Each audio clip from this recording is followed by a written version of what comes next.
Bienvenue dans le salon de chronique politique. Je suis Sophie Assis et votre présentatrice de ce jour. Je suis accompagnée par notre hôte Jean-Charles Zoboï. Jean-Charles, bonjour. Bonjour. J'espère que tu es content d'être parmi nous. C'est toujours un plaisir de se retrouver ici pour décrypter l'actualité politique, pour parler des sujets qui concernent la nation. Et la politique, c'est toujours notre sujet de prédilection. Et pour ça, on reçoit un illustre invité, un politologue et non des moindres. J'ai nommé Josias Assemon. Bonjour Josias. Bonjour. Est-ce que tu peux te présenter pour les personnes qui ne te connaissent pas encore? Alors, je suis Josias Assemon, politologue de formation et créateur de contenu. C'est surtout ça qui fait que beaucoup de personnes connaissent le politologue que je suis aujourd'hui. Donc, en substance, voici, c'est la présentation qu'il faut retenir, qu'il faut comprendre de Josias. Ok, donc on observe maintenant que tu fais ton petit bout de chemin sur la scène médiatique, notamment sur des plateaux télé. Et concernant cela, on voudrait savoir comment est-ce que ça a été ta première fois sur NCI, par exemple. Comment est-ce que tu as reçu la nouvelle? Une petite story time pour nous. Alors, vous savez que déjà, quand j'avais, je crois, 80-70 000 abonnés, j'ai commencé à travailler avec des médias. Ok. Donc, c'était un peu, on va dire, normal. C'était un truc habituel. Mais il n'y a pas eu de stress. Oh, ok. Excuse-moi. Si. Mais le jour où je reçois l'information selon laquelle je dois passer à NCI, je suis en train de couvrir un événement, le dépôt des candidatures du président Alassane Ouattara à la CEI. Donc, je suis tout fatigué. On doit gérer en même temps la production de la vidéo, le post, l'après-post, tout ça. Donc, ça me prend beaucoup de temps. J'ai du mal à me préparer pour aller à l'émission. À l'époque, l'émission commençait à 19h00. Maintenant, c'est 19h30.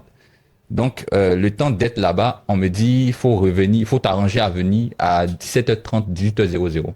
Donc, le temps de finir tout le montage, la post-production, tout ça, j'arrive là-bas, je ne suis pas préparé. Donc, c'est ma première mission. Première fois, ça, faut le signifier à la télé. Ouais, c'est ça. Donc, je vais m'asseoir, on pose des questions. Dans les débuts, stressant. Parce que je ne suis pas préparé, ça c'est déjà un. Deux, c'est la première fois. Donc, comment je fais pour pouvoir gérer ça? Ça devient compliqué pour quelqu'un qui ne s'est pas préparé. Ma chance, c'est que pendant qu'on fait l'émission, il y a des périodes où on fait le JT, il y a le journal. Donc, c'est une sorte de moment de pause. Voilà. Oui. Donc là, je commence à faire quelques recherches, à comprendre ce qu'il faut dire, ce qu'il faut faire, voilà, par rapport aux sujets qui seront abordés. Et c'est ce qui me permet, à la suite, parce que j'ai fait le grand duel ce jour-là, le premier jour, c'est ce qui me permet d'être un peu dans le jeu. Et même pour le grand duel, j'ai appliqué une stratégie différente parce que je n'étais pas prêt. Okay. Donc, j'attendais à ce que celui avec qui je faisais le débat puisse attaquer. Donc, lorsqu'il dit ceci, cela, moi, je contre-attaquais. C'est ce que je faisais ou c'est ce que j'ai fait jusqu'à la fin. Dans l'ensemble, c'était un peu stressant, mais c'était aussi une expérience vraiment intéressante, positive. Ouais, et on n'a pas vraiment senti qu'il y a eu un grand stress. Ah oui? Pour la première fois sur le plateau. C'était bien. Oui, c'était bien quand même. Donc, puisque maintenant, on connaît à peu près notre invité, on va passer au vif du sujet. Il n'est pas journaliste, hein? Non, il n'est pas journaliste, oui. On n'a pas précisé ça. Il est tout sauf journaliste. Très important. Donc, on va entrer dans le vif du sujet. On va remonter au 25 octobre, qui était le jour des présidentielles. Mais juste avant ça, il y a eu les candidats à la présidentielle qui ont présenté leur projet, notamment dans l'émission Face aux électeurs. Et qu'est-ce que vous avez à dire sur les projets qui ont été présentés déjà au peuple ivoirien? On va commencer avec toi. D'accord. Déjà, lors de cette campagne électorale, il y a eu des projets qui ont été présentés lors de certaines émissions.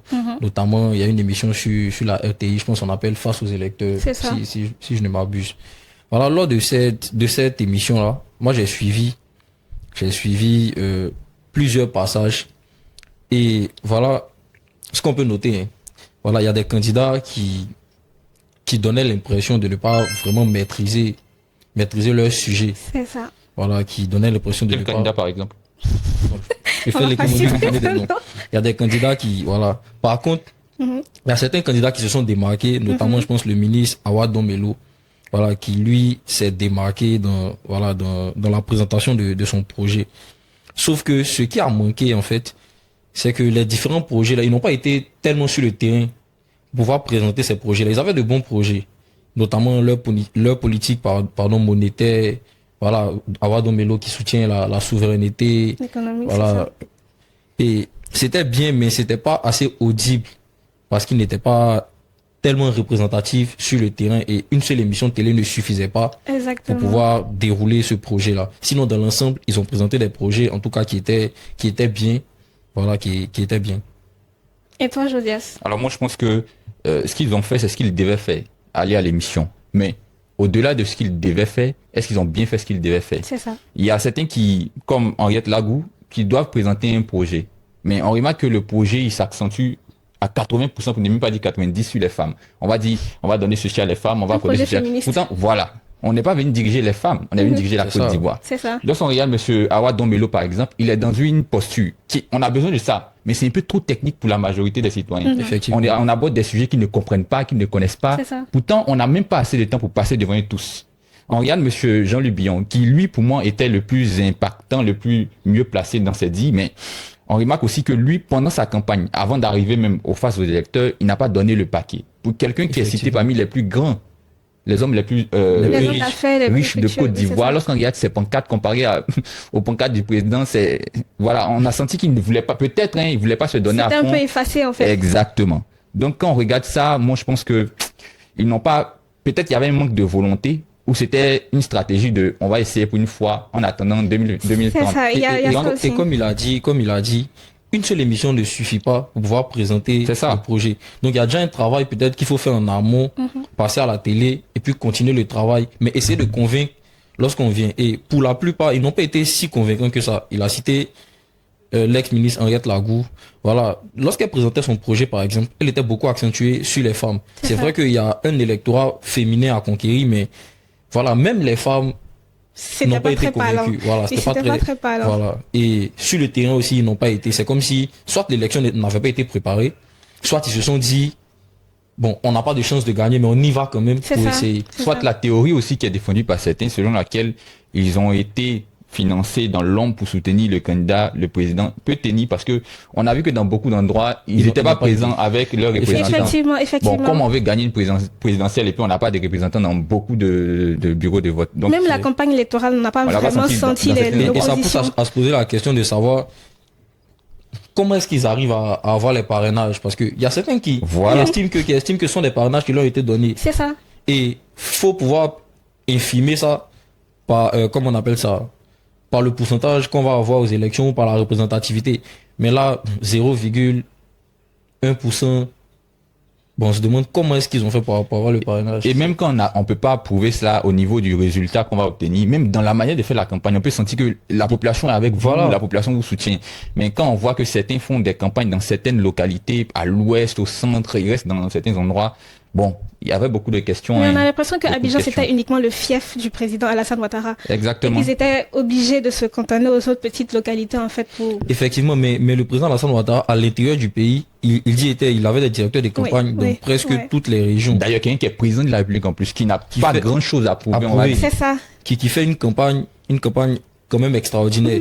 Mais vous qui devez convaincre des électeurs, eux-mêmes, ils ont dit qu'il y a un électorat de 4 millions 500 à aller convaincre, mais ça passait pas. On les attendra en 2030. Et pour cette émission déjà de Face aux électeurs, le fait qu'il n'y ait pas eu d'électeurs en tant que tel, c'était des journalistes en fait. Je sais que dans d'autres pays, on va dire des pays européens, et c'est pas pour faire la comparaison, le face aux électeurs... On doit faire la comparaison même. Ça tient. Le face aux électeurs, c'est des candidats qui viennent, un peu comme TED. La conférence TED, ils viennent, ils pitchent leur projet et les gens posent des questions, les gens veulent savoir où est-ce que vous allez trouver les fonds pour réaliser ce que vous venez de nous dire en fait. Justement. Et là, on n'a eu que des journalistes qui posaient des questions. Exactement, c'était l'un des problèmes et j'ai même fait un décryptage de la sortie, du face aux électeurs du candidat Billon où j'expliquais clairement qu'il fallait aussi revoir ça. Mais faut rappeler que le face aux électeurs a commencé concrètement en 2010. Donc de 2010 jusqu'à aujourd'hui, c'est le même style, le même modèle. On pourrait dire même que c'est le même type de plateau, c'est le même carton qu'ils utilisent pour les sièges.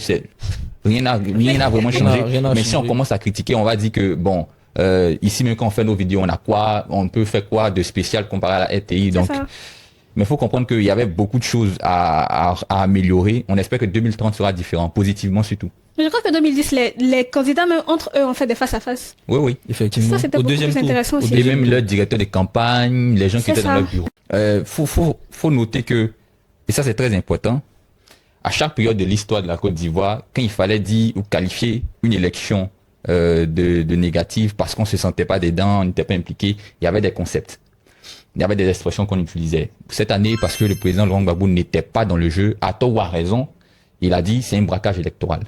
Mais ici, le sens littéral du terme braquage électoral, c'est signifier que c'est quelqu'un qui vient voler ce qui appartient aux autres. Ce qui appartient aux autres, c'est quoi? C'est la victoire qui peut-être lui appartenait, mais parce qu'on ne veut pas qu'il prenne ou qu'il gagne, on l'a exclu. Et il y a celui qui l'a exclu est venu prendre ça, non pas de façon légale, normale. Donc, il a braqué, il a volé, il a fait ce qu'il a qualifié de braquage électoral. D'abord, c'est le premier sens qu'on peut comprendre ou qu'on peut voir de ce qu'il a signifié lorsqu'il parlait de braquage électoral. Et toi, ton avis par rapport à ça? Moi, je comprends braquage électoral d'une façon. Vous savez, le président Laurent Gbagbo, la raison pour laquelle il n'est pas éligible, il est accusé de braquage. C'est ça. Oui, il est accusé de braquage. Et le président Laurent Gbagbo, c'est quelqu'un qui est très lucide. Chaque mot qu'il place dans une interview a un sens. Il n'utilise pas les mots pour les utiliser. Tout ce qu'il fait a un sens, très souvent. Et il utilise braquage électoral comme pour dire que c'est pas moi le braqueur en fait. Voilà, on m'accuse d'avoir braqué une banque qui n'a pas porté plainte comme il le dit. Mais en vrai, c'est pas moi le braqueur.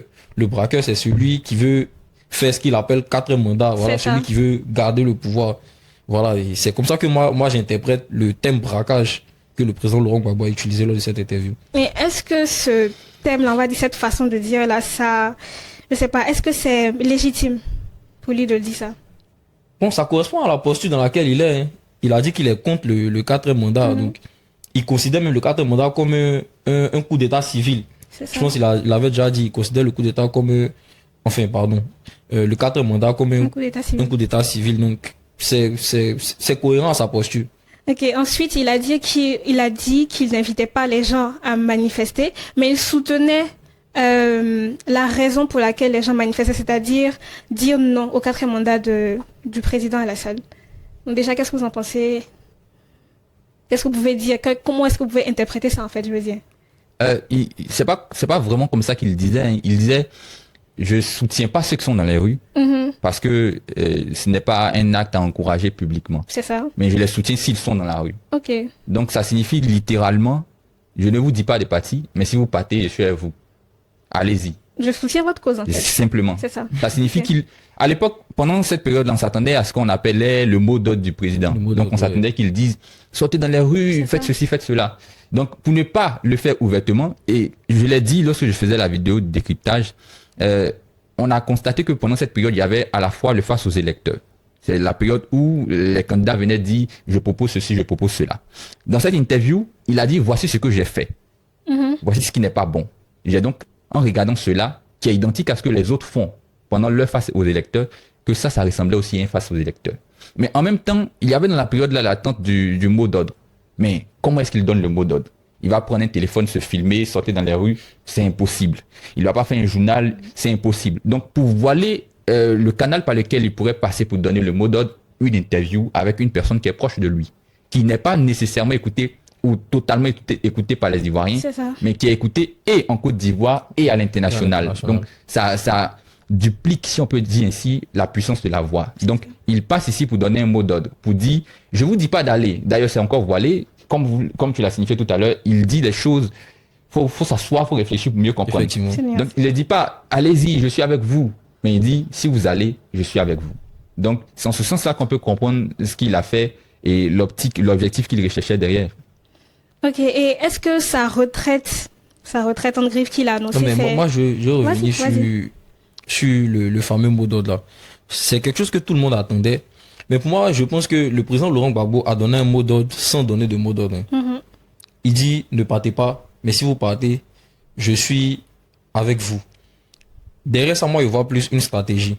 Je pense que le président Laurent Gbagbo, en fait, s'attendait à ce qu'il y ait une révolte populaire, si je peux dire ça comme ça. Et dans cette révolte populaire, maintenant, lui, il va se positionner, voilà, comment je peux dire ça,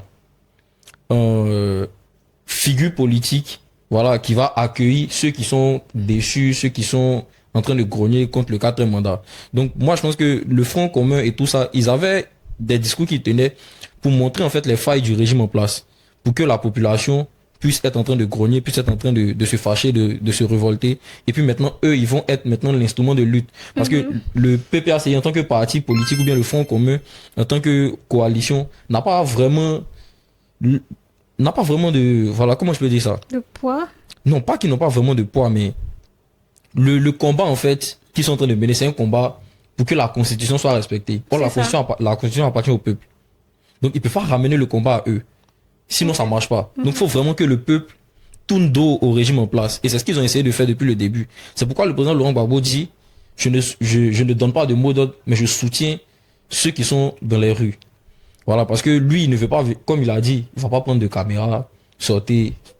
Il n'a pas la télé aussi avec lui, comme en 2000, pour passer à la télé et puis donner un mot d'ordre. Donc, il fait l'interview, mais il dit qu'il soutient ceux qui sont dans les rues. Comme pour dire, ce n'est pas mon parti qui est contre le 4e mandat seulement, mais le peuple aussi est contre ce 4e mandat-là. C'est comme ça que moi, j'interprète ça. Mais finalement, le peuple PACI a appelé, si ça n'a pas été annulé, ils ont appelé le peuple à sortir le 8 novembre dans les rues pour dire non contre le 4e mandat.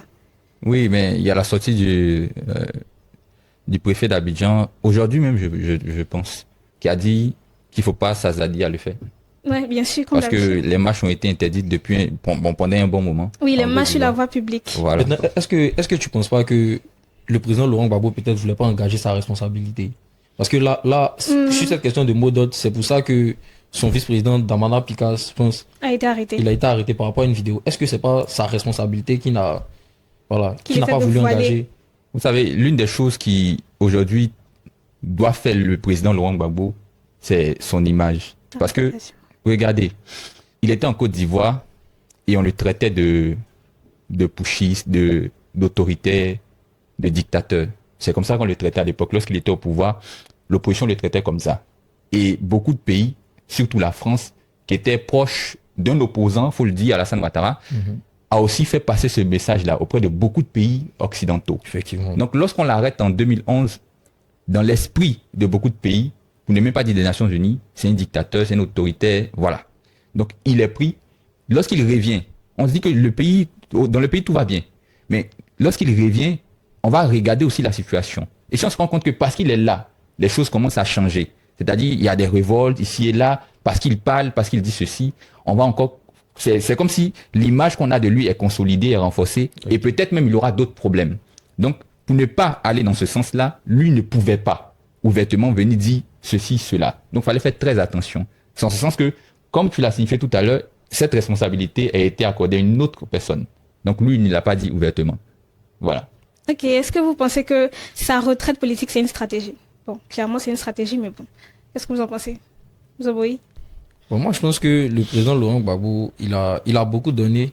Il a beaucoup donné et à un moment de la vie, il y a des réalités, voilà, il y a des contraintes physiques. Je pense qu'on l'a vu dans cette interview. C'est pas mauvais de le dire. Oui, c'était très long. C'est pas mauvais de le dire et voilà, il a pris le pouvoir, je pense, à 55 ans. Et beaucoup d'années se sont écoulées. Aujourd'hui, le président Laurent Gbagbo en a 80. Donc, il peut pas avoir la même force qu'il a, même si sa lucidité reste la même. Voilà, et à un moment, il est obligé de se retirer. Mais comme il le dit, il ne dit pas qu'il arrête la politique. Il dit qu'il va plus occuper de fonctions. C'est-à-dire qu'il sera plus président forcément du PPACI, ou il sera plus le candidat du parti. Mais il sera derrière. Sûrement, il va faire peut-être d'autres choses dans la sous-région. Avant, son parti, c'était le Front Populaire Ivoirien. Maintenant, c'est le Parti des peuples africains. Donc, il a une vision beaucoup plus panafricaniste. Plus panafricaniste. Donc, je pense qu'il va être dans cette posture-là. Et il dit qu'on va sortir de ce brouhaha. Je sais pas ce qu'il appelle brouhaha. Et le brouhaha va durer combien de temps?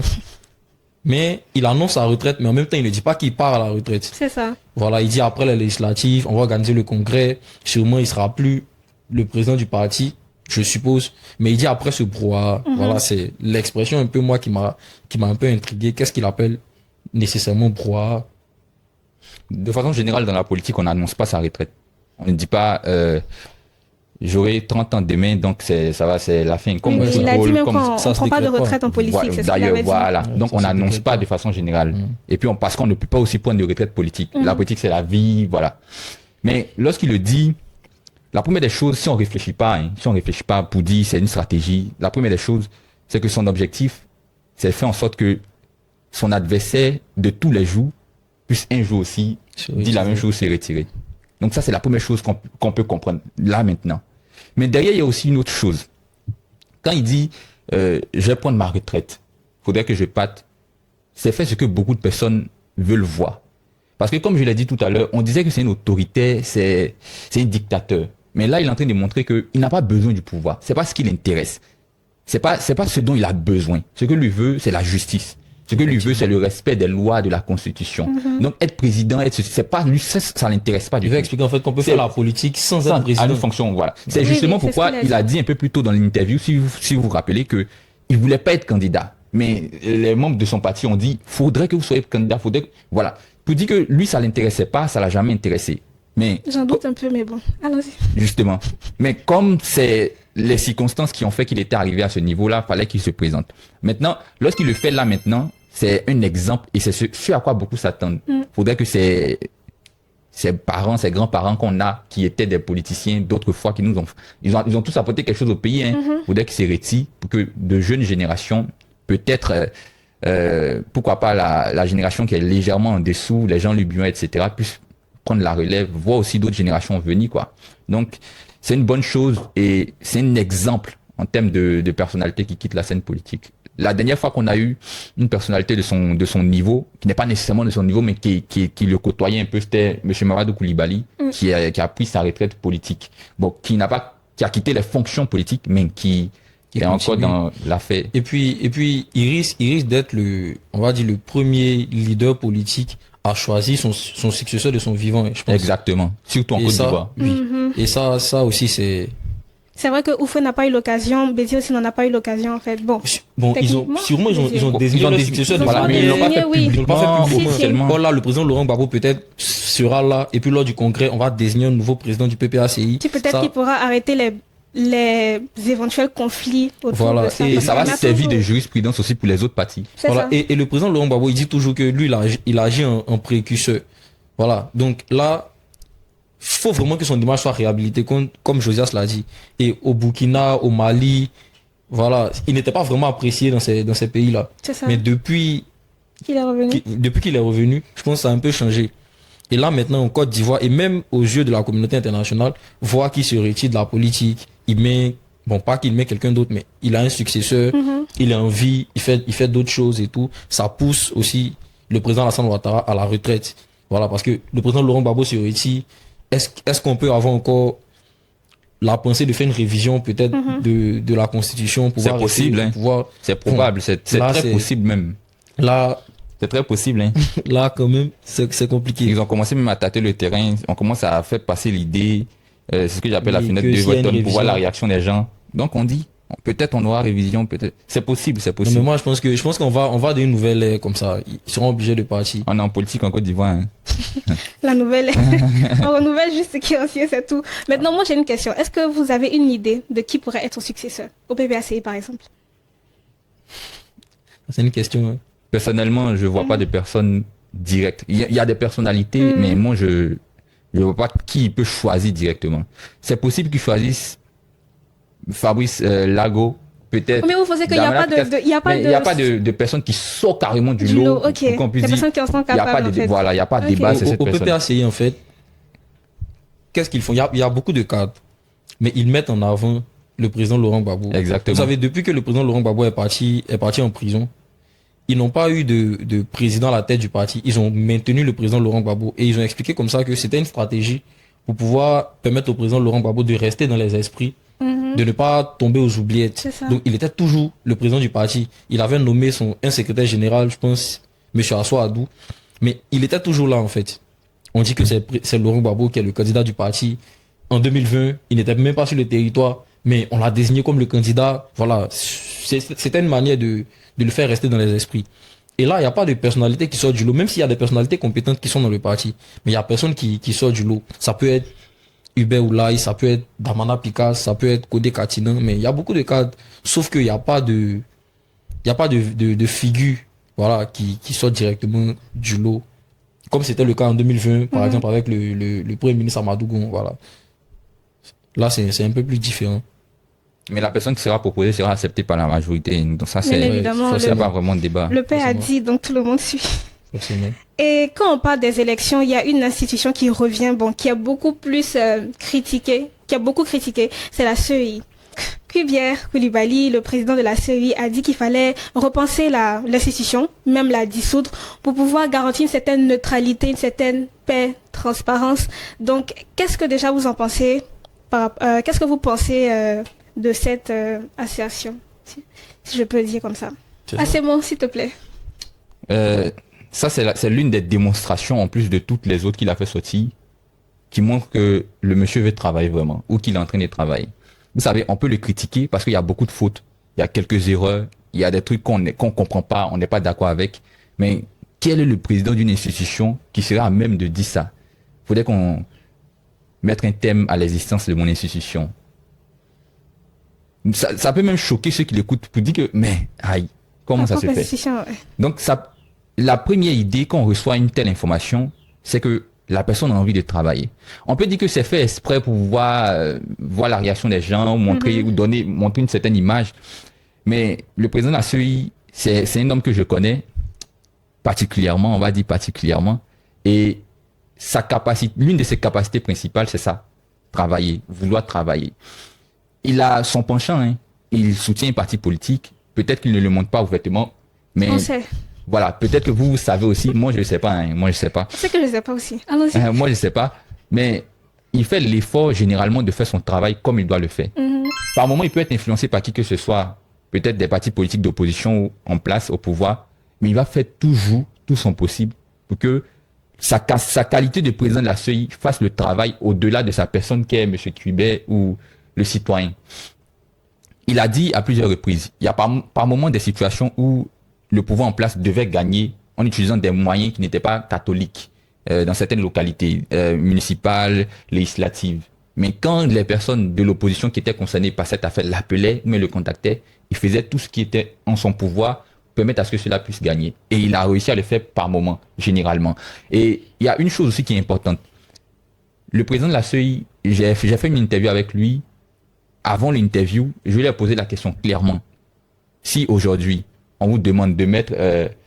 Laurent Gbagbo, à l'époque, hein, M. Laurent Gbagbo, M. Charles Blé Goudé sur la liste électorale, qu'est-ce que vous allez faire? Il dit, donnez-moi un stylo, je vais écrire les noms. Il n'y a pas de problème, il n'y a pas de débat. Que lui, il est prêt, il est capable de le faire. Le seul problème, c'est est-ce que ça va respecter la loi? Puis ça ne pas de sa compétence. En plus de cela, est-ce que ça va respecter la loi? Est-ce que ce que je fais, c'est ce que je dois faire? Donc, à partir de cet instant, moi, qui étais aussi parmi tous ceux-là qui croyaient que c'était un homme du pouvoir en place, j'étais un peu choqué. Et j'ai continué à côtoyer la personne, discuter avec elle jusqu'à ce que je puisse voir que il a son parti. Il n'y a pas du tout de débat. Même moi-même, Josias, j'ai un parti où j'ai grandi dans un parti. Voilà. Tu vas te faire piquer sur Internet. Mais dans ma manière de faire, dans ma manière de dire les choses, on pourra jamais sentir, on pourra jamais voir que je suis RHDP, PPACI, COGEP, ceci ou cela. Parce que le travail que je fais ne doit pas prendre en compte tout ça. Et c'est ce qu'il fait. Donc moi j'ai une autre question pour toi par rapport à la CEI. Est-ce que tu penses que cette réforme qu'il souhaite pourrait aboutir? Parce que c'est bien beau de dire je veux ceci, je veux cela, mais est-ce que ça peut aboutir en fait? Bon, déjà, je pense qu'il faut remonter même à la jeunesse de la CEI. On va dire de l'organe qui organise les élections. Avant, c'était le ministère de l'Intérieur qui organisait les élections. Et la CEI, c'est une idée du président Laurent Gbagbo. Je pense qu'on n'appelait pas ça CEI autant. C'est la CNE. La CNE, voilà. Commission nationale électorale, c'est ça. Et lorsqu'il a pensé en fait à cette commission-là, pour lui, les partis politiques ne devraient pas être dans la commission électorale. Oui, pas d'ingérence. Voilà, pas d'ingérence des partis politiques. Donc le ministère de l'Intérieur, déjà on estimait que c'est le président qui nomme un premier ministre, le premier ministre fait son gouvernement, donc voilà, forcément le ministère de l'Intérieur peut ne pas être neutre. Donc on a voilà, décidé de se doter d'un organe, commission nationale électorale. Et là, le problème qui se pose, c'est que les partis politiques qui compétissent sont en même temps arbitres. Et ça crée beaucoup de problèmes. C'est ça. Avec le président de la CEI, par exemple, le président de la CEI va dire que on a pris telle décision, les partis politiques étaient là, les partis politiques vont dire non, nous on n'était pas là, on n'est pas informés. et tout ça, bon, on croit qui? On croit qui? Désolé, mais ça a été l'un des gros débats pour la révision de la liste électorale. Effectivement. Bon, mais j'étais au cœur de tout ça. Parce que j'ai aussi de bons rapports avec certains hommes politiques. Donc quand je posais la question, ils me disaient oui, parce que cette période ne nous arrangeait pas. Normalement, on devait faire ça en septembre. Ça les arrangeait pas. Ils disent c'est la rentrée, les élèves sont pas, les étudiants sont pas, faut attendre un peu. Donc octobre. Et d'un commun accord, on commence en octobre. Et ils se disent aussi que ça va finir à une telle période. On pourra pas faire, ou ça sera compliqué de faire. Ils sont tous d'accord. Et quand ça finit, ça devient un tollé, ça devient un problème sur la commission électorale indépendante. Et bon, je sais pas si je vais dire malheureusement ou heureusement, il est plus facile d'accuser la CEI parce que c'est un organe en fait à problème C'est ça. à la base. Justement. Depuis 2020, depuis Et voilà, 2016. quand les partis politiques viennent dire la CEI refuse de faire la révision de la liste électorale, on croit les partis politiques directement parce que ils sont membres de la CEI, ils sont représentés dans la CEI et en même temps, ils sont censés comment on appelle ça, compétir. Donc, ils vont dire quelque chose la journée et puis la nuit, ils vont dire autre chose.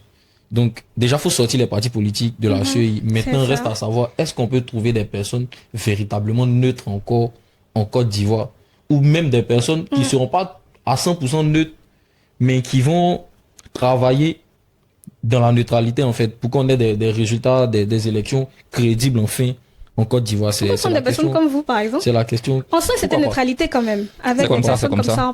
On prend des personnes qui sont pas dans des partis. La CEI existait comme ça. C'est-à-dire sans des personnes qui avaient un parti pris. Quand on avait la transition de la CEI, c'était plutôt la transition, c'était pas un organe en tant que tel, la CNE. En fait, à cette période, il n'y avait pas de pouvoir en place. C'était la transition militaire. Donc, on pouvait pas mettre de CEI parce qu'il faudrait que l'Assemblée nationale valide. Donc, comme il n'y avait pas d'Assemblée nationale, on a mis un organe de transition, CNE. Donc, la CNE, à l'époque, qui était dirigée par Honoré Guillet, avait fait l'effort d'avoir en son sein beaucoup de personnes qui étaient indépendantes. En tout cas, dans l'agissement. Peut-être c'était des gens du PDCI, mais dans l'agissement qui étaient vraiment indépendantes, ces personnes-là. Et dans leur manière de faire, on sentait que ça pouvait aller loin. Jusqu'à ce que tout le monde soit d'accord pour officialiser même la naissance de la dite institution CEI. Je crois qu'il naît en 2003. Donc, si on retourne au fait que les partis ressortent, parce qu'il faut rappeler aussi que les partis ont intégré la CEI après ce qu'on a appelé les accords de Macoussi. Donc, à partir de là, si on permet à ce que ces partis-là ressortent, on pourrait avoir l'ancienne configuration et certainement, pour ne même pas douter, qu'on aura une nouvelle CEI, une nouvelle manière de voir, de faire les choses. Et puis, est-ce qu'une nouvelle CEI, c'est un pas vers une réelle démocratie en Côte d'Ivoire, par exemple? Oui, pourquoi pas. En 2000, par exemple, ce sont les militaires qui étaient au pouvoir. Mais le président Honoré Guillet a pris le courage d'annoncer la victoire du président Laurent Gbagbo. Ça, c'est quelque chose aussi de... Faut du courage, faut quand même du cran pour pouvoir le faire annoncer. C'est comme le président Kubier qui vient annoncer au soir du 25 octobre que le président Alassane Ouattara a perdu les élections. Il a dit ça quand? Non, c'est un exemple. Ok. Imaginez juste. Voilà, imaginez-le juste en train de le faire. Bonne question. Et si par exemple c'était les résultats qui étaient sortis après l'élection, est-ce qu'on pouvait voir M. Kubier faire ça? C'est ce qu'on attend en fait. C'est ça. Quand les Ivoiriens sortent pour aller voter, ils se disent, celui qu'on a choisi, faudrait qu'au soir de l'élection, il soit celui qu'on proclame vainqueur. Mais actuellement, ils se disent que celui qu'on choisit, qu'on l'ait choisi ou pas, il va pas gagner parce que c'est déjà truqué. Voilà, c'est ça. C'est ça. Donc faut repenser la CEI, créer un nouvel organe, une nouvelle configuration, voilà, qui va redonner confiance aux Ivoiriens. Peut-être même changer le président même de l'institution. Oui, bon, il a un mandat et je crois que son mandat est déjà fini même. Il finit en avril. Son mandat est fini, mais il va organiser les législatives d'abord et puis c'est ça. Donc, le 25 octobre, il y a eu un calme relatif en Côte d'Ivoire, surtout à Abidjan, mais certaines localités ne pouvaient pas dire la même chose. Par exemple, à Nayo, où il y a eu des conflits intercommunautaires. Bon, j'ai pas envie de dire intercommunautaires, il y a des conflits entre des populations. Donc, est-ce que vous pensez que ce conflit-là, ça démontre une crise identitaire qui perdure en Côte d'Ivoire depuis la question de l'ivoirité, etc. Est-ce que vous pensez que ça perdure jusqu'à présent? Ok, moi je pense que le spectre de la crise identitaire est là. Voilà, la question de étrangers et où c'est toujours là. Faut le dire, et ça a été la base de beaucoup de problèmes en Côte d'Ivoire. Jusqu'à présent. Jusqu'à présent. Et là encore même avec le cas du ministre Cheikh Tidiane Thiam, c'est encore revenu. Dernièrement, il y a une vague même de... Voilà, sur les réseaux sociaux, on entend encore parler de ça. C'est un problème. C'est un problème. Et pour revenir sur les événements de Nayo, il a été dit que c'est une communauté qui est venue attaquer une autre. Parce que voilà, la communauté qui a été attaquée là a essayé d'empêcher la tenue d'élections. Déjà, c'est le signe que la réconciliation est encore en chantier en Côte d'Ivoire. Et moi, le président Alassane Ouattara, il a fait beaucoup de choses en 15 ans. Mais sur l'aspect de la réconciliation, il a beaucoup de choses à faire. Beaucoup de choses à faire. Les Ivoiriens, peut-être qu'ils sont calmes, peut-être que voilà, Peut-être même parce ils ont peur de parler parfois. Mais il y a des gens qui ont encore les séquelles des guerres précédentes. Et il suffit juste de quelque chose pour que ça ressorte. On entend encore, les expressions comme quand le 6 va devenir 9, actuellement c'est vous qui êtes au pouvoir. Ce genre d'expression là. Tu n'es pas vraiment ivoirien, ton nom c'est le signe qu'on n'est pas réellement réconcilié. Et moi je veux profiter de cette lucarne là pour apporter tout mon soutien, voilà, aux familles qui ont été victimes de ce qui s'est passé en Ayo. Voilà, je préfère ne pas trop donner mon avis dessus parce que c'est quelque chose qui me désole un peu. Donc ils ont tout notre courage, ils ont notre soutien. Et puis voilà. Alors, lorsqu'on parle de ce genre de conflit communautaire, c'est pas nouveau en Côte d'Ivoire. Hein. Malheureusement, quand ça arrive, ça arrive. C'est-à-dire que les dégâts sont vraiment considérables. On a eu 98, les Koumen contre les Burkinabés. On a eu en 2000 aussi, où on avait rafle de tous ceux qui avaient des noms à consonance nordistes. On a eu beaucoup d'événements comme ça. On en a eu aujourd'hui. La question qu'on se pose, c'est qui ces gens qui se battent généralement. Et on remarque qu'au milieu de ces conflits, on a ceux qu'on appelle Djoula, généralement, qu'on le veuille ou non. Ils sont généralement... Non, je ne parle pas de tous les Djoula, mais il y a généralement des Djoula. Je ne sais pas si c'est des Malinqués, c'est des Sénoufos, mais on les dit que ce sont des Djoula. Et peut-être pour exagérer, on dit des Burkinabés, des Maliens.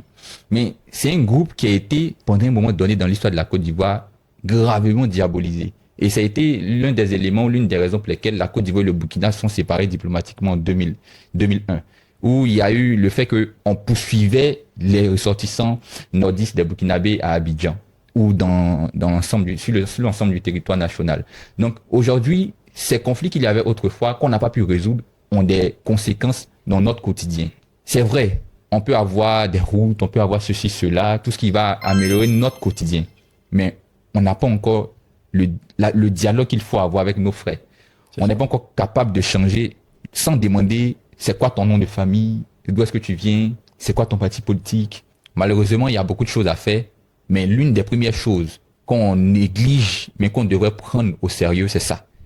Le fait de renvoyer tous les Ivoiriens dans la notion de citoyen ivoirien, non pas dans la notion identitaire. Je suis du Nord, je suis du Sud, je suis Baoulé, je suis Ani, je suis Djoula, je suis ceci. Mais comment est-ce qu'on fait? Ce sont des choses qui ne sont pas réellement compliquées. Bon, ça peut être perçu comme compliqué, mais à la réalité, pas réellement compliqué. Mais il y a une chose qui va toujours faire qu'on ne pourra jamais réaliser. C'est l'implication de la politique dans ces affaires-là. Lorsqu'on regarde le pic, c'est-à-dire la période où ça a exagéré, c'était dans les années 95-98. Lorsque le président Bédié était au pouvoir, avec le concept d'ivoirité. Parce que c'est les politiques qui sont toujours à la base. Peut-être qu'ils ne le font pas sciemment, c'est-à-dire qu'ils ne veulent pas que les populations s'entre-déchient, mais dans la manière de faire, on arrive à ce résultat-là. Donc tant qu'on aura des hommes politiques qui vont toujours s'immiscer dans ces histoires d'identité et toujours aller dans le contresens de ce qu'on veut actuellement, on aura ces résultats-là. On peut pleurer, on doit pleurer, mais le résultat qu'on doit avoir dépend nécessairement d'eux. Tant qu'ils ne sont pas prêts à aider les Ivoiriens à s'associer, à se comprendre, on n'aura jamais de solution relativement à ce problème-là. C'est vraiment un mal profond parce que on voit ça dans les anciennes générations. Je prends 95, 98, c'est les anciennes générations par rapport à nous. Et ça continue avec cette nouvelle génération. J'ai l'impression que ce sont des blessures qui se transmettent de génération en génération. Effectivement. Et c'est vraiment compliqué, en fait, de Effectivement. Et moi, en fait, je me dis qu'on n'en a pas fini avec ça. Si demain, par exemple, le pouvoir change, que le PPACI, par exemple, doit venir au pouvoir, est-ce que des personnes qui ont été victimes peut-être de certaines choses dans la gestion du RHDP, est-ce qu'ils vont pas essayer de rendre aussi les coups qu'ils ont reçus? Parce que quand le président Laurent Gbagbo était au pouvoir, on parle de certains Burkinabés, Djoula, qui vivaient certaines choses. Et ceux-là aujourd'hui, ils sont en train de dire, à notre temps, voici ce que vous nous avez fait. Maintenant, vous allez parler de telle ou telle chose. J'ai vu sur les réseaux sociaux, par exemple, une photo, de monsieur Damana Picasse qui circulait. Et il était dans sa prison. Et il y a quelqu'un qui a partagé la photo et la personne a dit que au moins il a bonne mine. Si c'était à votre tour là, il aurait été défiguré depuis.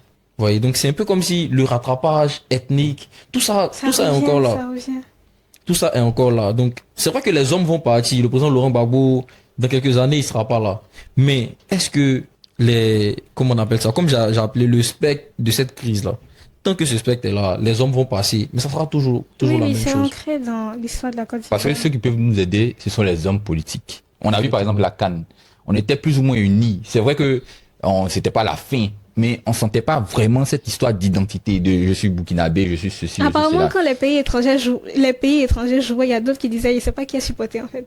Donc en vrai, ils savaient pas trop s'ils devaient se mettre aux côtés des Ivoiriens, aux côtés des Maliens, des Burkinabés. Ceux qui avaient la double nationalité. Oui. En fait, moi-même, je pense que c'est pas mauvais.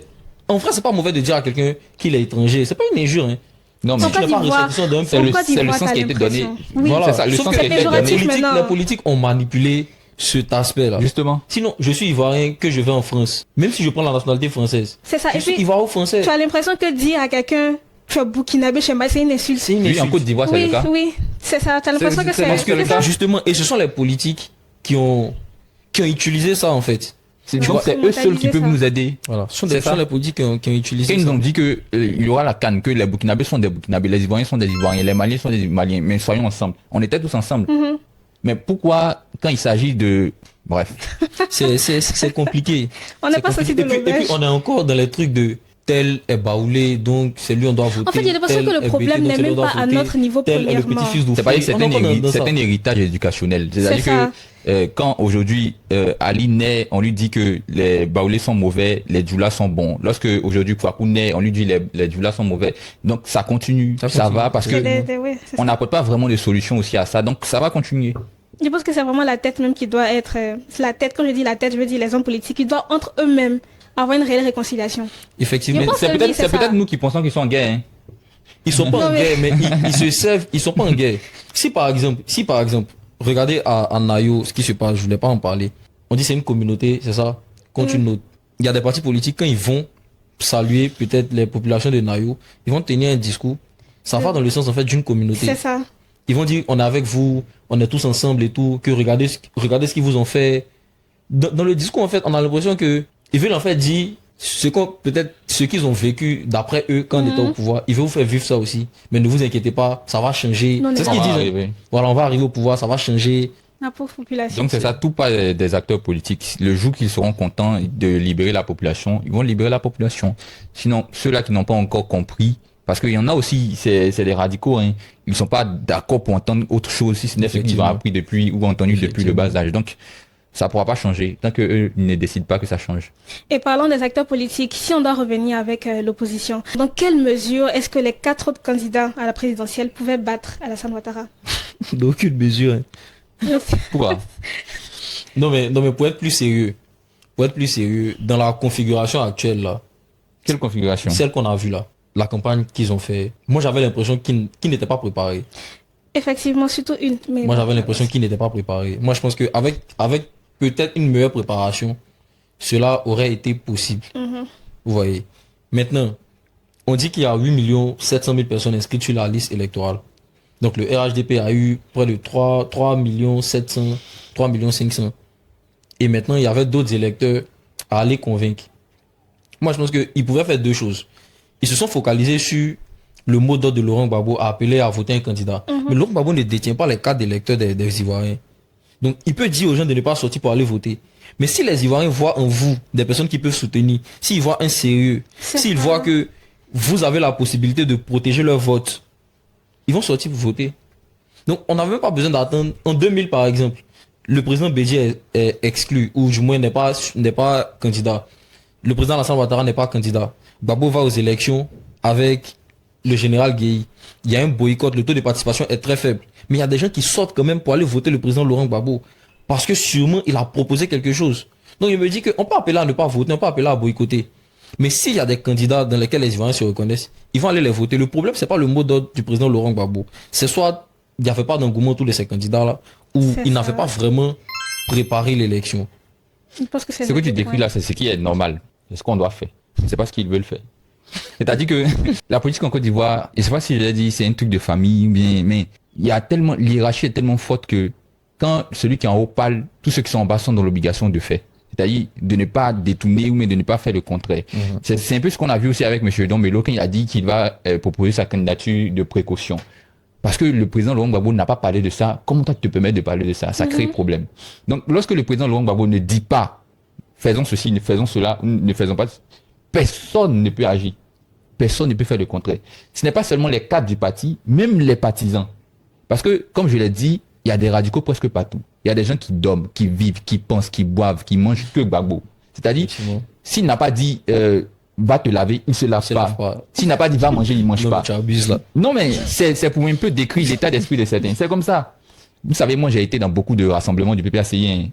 J'ai discuté avec certains, j'ai vu comment certains s'exprimaient, comment ils faisaient. C'est comme ça. Gbagbo ou rien. Justement. Endoctrinement, en fait. Donc, tant qu'il n'a pas dit allons voter, ils n'iront pas du tout voter. Donc, lorsqu'il a dit on vote personne, on vote personne. Mais là encore, ça montre sa popularité. Hein. Justement. Ça montre sa popularité. Mais ça, la popularité, c'est une chose. Mais est-ce qu'il allait gagner s'il était dans le jeu? Parce que je pense que c'est ce que tu veux dire. Ça, c'est autre chose. Bon, ça, c'est autre chose. Ah. Ça, c'est autre chose. Mais Ça, est-ce que l'opposition, de façon globale, avait un poids quand même, pesait sur la balance? Parce que tu as mentionné le fait qu'il n'y avait pas une sorte d'unité, d'union entre eux, et puis le fait aussi que c'est comme s'ils étaient pris au dépourvu par les élections, en fait. Moi, je veux dire quelque chose. Ouais, vous voyez, on reproche au PPACI, au PDCI, c'est de ne pas avoir choisi de plan B. Finalement, les plans B sont passés avant les plans A. Voilà, on les accuse de vouloir monopoliser le pouvoir. C'est forcément eux qui doivent être candidats et pas les autres. Vous voyez. Et c'est ce que les autres candidats, les 4 candidats qui sont présentés aussi, reprochent à ces gens-là. C'est pourquoi Jean-Louis Billon, voilà, il sort du parti, il pose sa candidature. Awa Dombello aussi, il se détache du parti, il pose sa candidature. Maintenant, entre ces 4 candidats-là, ils pouvaient aussi renoncer à leurs ambitions personnelles et puis choisir un candidat qui allait les représenter. Exactement. Mais ils n'ont même pas pu s'unir. Et moi, j'ai appris comme ça que il y a eu des discussions entre le ministre Awa Dombello et Simone Gbagbo pour savoir qui soutenir. Il a refusé, elle a refusé aussi. Ah. Donc, ils n'ont pas pu s'unir entre eux. Moi, je me dis que si ils s'étaient unis et ils choisissent une personne, ils pouvaient mettre le président Laurent Gbagbo même, voilà, un porte-à-faux en fait. Tout le monde allait dire non, mais tu veux forcément que ce soit toi. Les gens sont en train de s'unir, tu peux même pas les soutenir. Mais eux-mêmes, ils n'ont pas pu s'unir. Ils ont dit qu'ils vont faire une alliance, par exemple, pour se soutenir dans les bureaux de vote. Dans les bureaux de vote, ils n'ont pas pu avoir encore des représentants dans ces bureaux de vote-là. Ils sont l'accompagner peut-être pendant l'élection. C'est ce qu'on dit. Moi, c'est ce que je me dis. Mais c'est ce que tout le monde dit. C'est ce que je me dis. Peut-être c'est faux, mais c'est ce que tout le monde dit. Voilà, parce que vous n'avez pas pu vous unir vous-même. Retirer votre candidature. Et pourtant, parmi eux, excusez-moi de le dire, mais il y en a qui savent très bien qu'ils n'allaient pas gagner. Comme qui, par exemple? Pourquoi je ne dis pas en fait? Donc, je me dis que tu peux te retirer, décider de soutenir quelqu'un. Personne ne veut soutenir quelqu'un, mais on veut que le PDCI, le PPACI soutiennent quelqu'un. Moi, je pense qu'ils ne sont pas si différents que ça.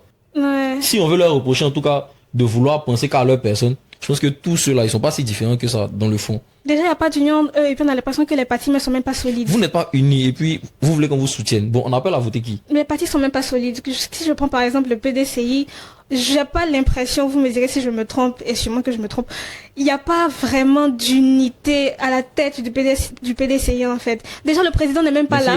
Mais s'il y a une concurrence pour renverser le président ou pour prendre la base, c'est qu'il n'y a pas il n'y a pas d'unité. Mais moi, permettez-moi de le dire, je croyais au GPP de Madame Henriette Lagou, qui disait qu'il y avait 12 partis dans l'Union.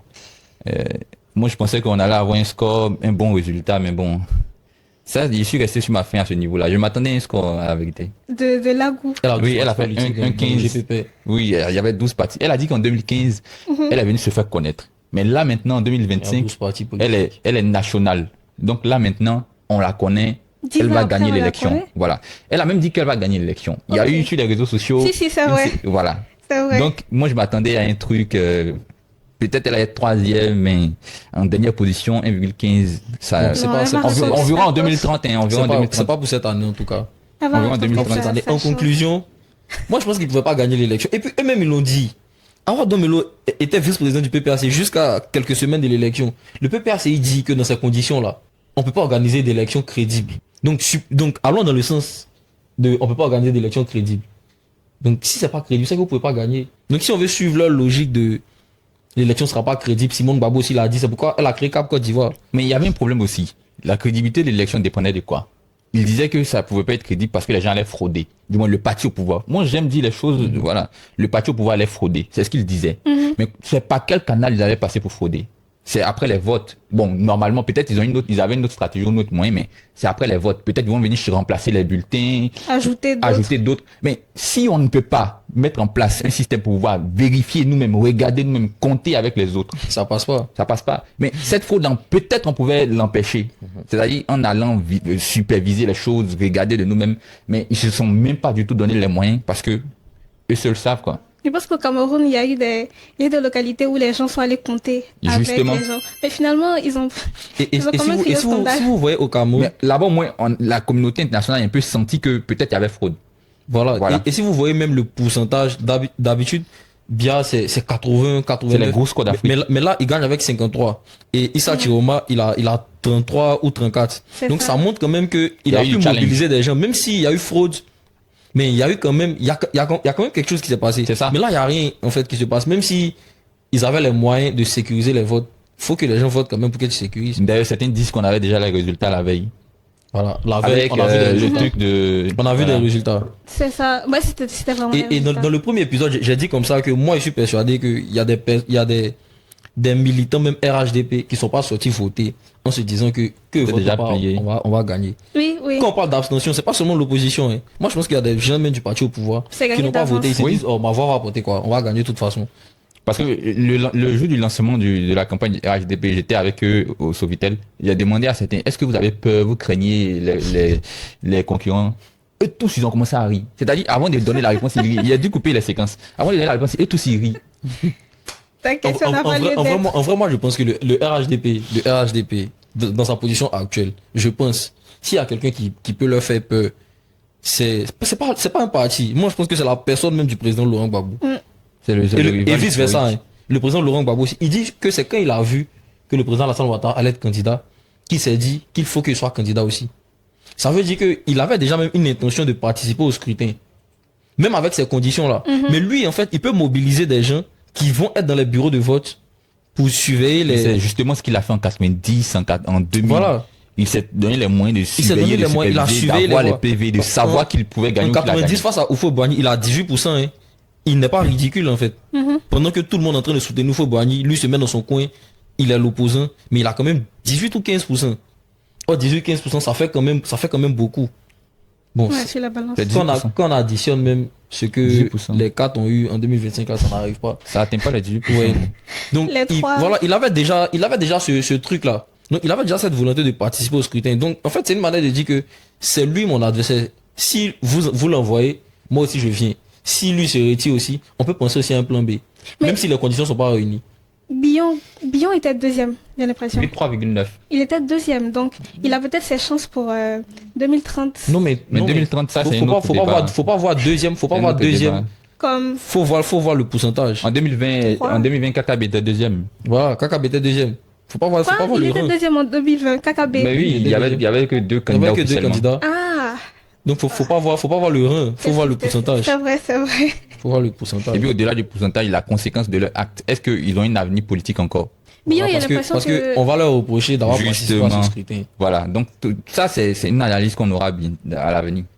On fera cette analyse-là. Ok. Et est-ce que vous pensez que pour les législatives qui arrivent, la stratégie du Front commun peut peser en fait dans la balance? Le boycott là, le Front commun actuellement il y a deux versions. Le PDCI a dit on va aux législatives et le président Gbagbo dit non, on va pas. Donc je suis pas sûr qu'on peut analyser ça sous l'angle du Front commun. Ah oui, c'est vrai. Peut-être on peut dire que l'opposition là maintenant parle individuellement. C'est vrai, c'est récemment que le PPCI a annoncé qu'il Mais participer ou pas selon toi, est-ce que je trouve qu'il y a plus de légitimité à ne pas participer parce que c'est la même liste électorale. C'est le même jeu électoral qu'on a critiqué hier. C'est la même CEI. C'est la même CEI, c'est le même président de la CEI. C'est-à-dire que rien n'a changé par rapport à ce qu'on critiquait hier. Donc si on vient aujourd'hui pour dire que, parce qu'on change de titre, donc le titre de l'élection a changé, c'est que c'est légitime, on peut participer.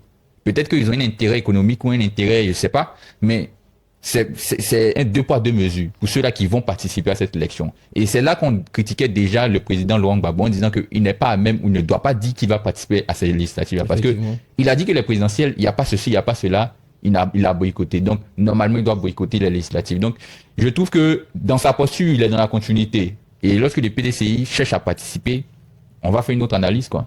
Bon, déjà, je pense qu'il y a deux courants de pensée sur cette question-là. Il y a ceux qui estiment que le pouvoir exécutif est séparé du pouvoir législatif. Donc, si on veut peut-être mettre la pression au président Alassane Ouattara pendant les 5 prochaines années, là, faut prendre la majorité à l'Assemblée nationale. Sauf qu'à l'Assemblée nationale, il n'y a pas que les députés, il y a aussi le Sénat. Et le président nomme, je crois, 33 personnes. Un tiers, c'est ça, non? Un tiers des sénateurs.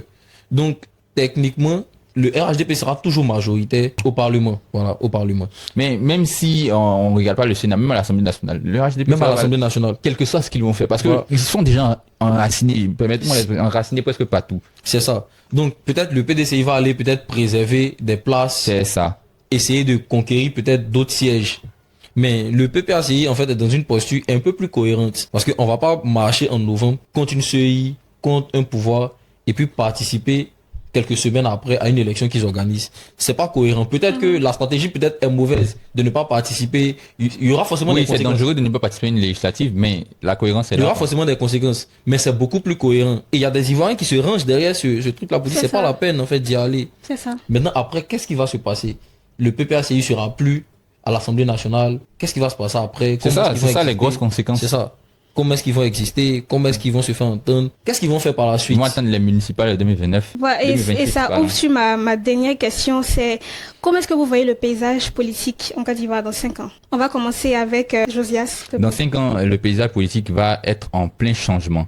Il y aura beaucoup de jeunes comme moi, comme vous, qui vont peut-être monter, pas nécessairement être maire, député, etc. Non, mais qui vont encore avoir plus d'influence, peut-être mieux éduquer certains sur les réseaux, par certains canaux. Ça, il y aura une montée de la prise de connaissance de la maturité politique. On a vécu beaucoup d'événements, on ne veut plus revivre ces événements-là. Donc 2028, c'est ça, dans 5 ans, 2030, pardon, 2030. Il y aura une certaine maturité, donc on va comprendre, on va mieux aborder certains enjeux.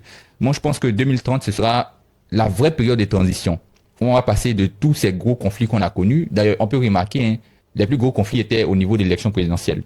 Et lorsqu'on regarde de 2010 à aujourd'hui, ça diminue en termes de conséquences négatives. C'est-à-dire, le nombre de morts, de blessés, ça diminuait jusqu'à aujourd'hui. Donc, je pense que 2030 sera une période où on va vraiment passer à autre chose. Peut-être on aura 1, 2 morts, 3 morts, mais ça sera la période. C'est dommage de citer des gens comme ça, mais ça peut être une réalité. Pour ne pas dire c'est une réalité.